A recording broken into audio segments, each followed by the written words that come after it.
The last part in this lecture is the potentiometer. Again back to the variable resistor. We connected the variable resistor to the circuit from two ends, the first end of the coil and the slider end.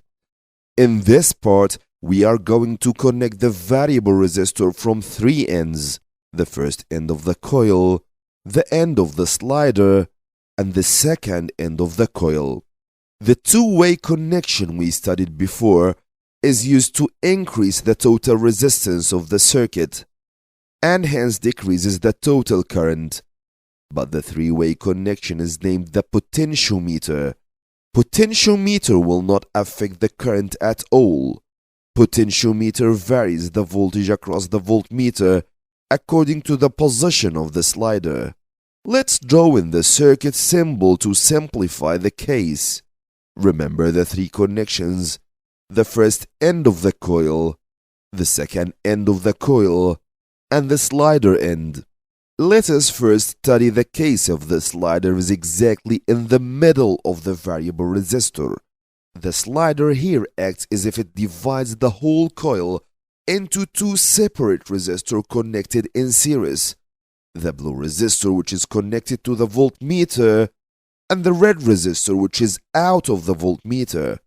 If we suppose, for example, a battery of 6 volts, according to what we studied before about the rules of the series connection, we will find that the two imaginary resistors are equal, so they will equally share the 6 volts, so each one acquires 3 volts.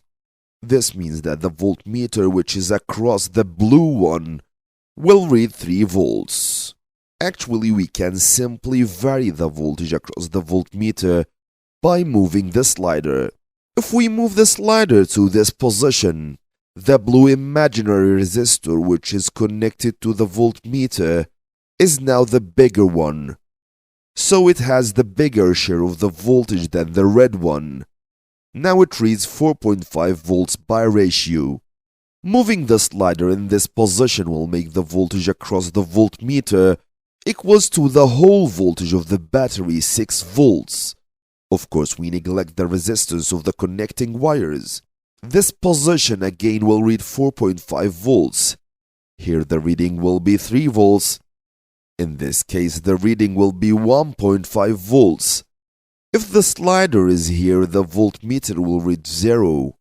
And again here the voltage across the voltmeter will be 3 volts. This shows how we can vary the voltage across the voltmeter depending on the position of the slider of a variable resistor in a three-way connection. Finally, you must know that we can replace the voltmeter with any component or appliance to control its voltage. We can put a bulb, a heater, or anything. Here the voltage of the supply or the battery is named the input, and the voltage across the component after division is named the output.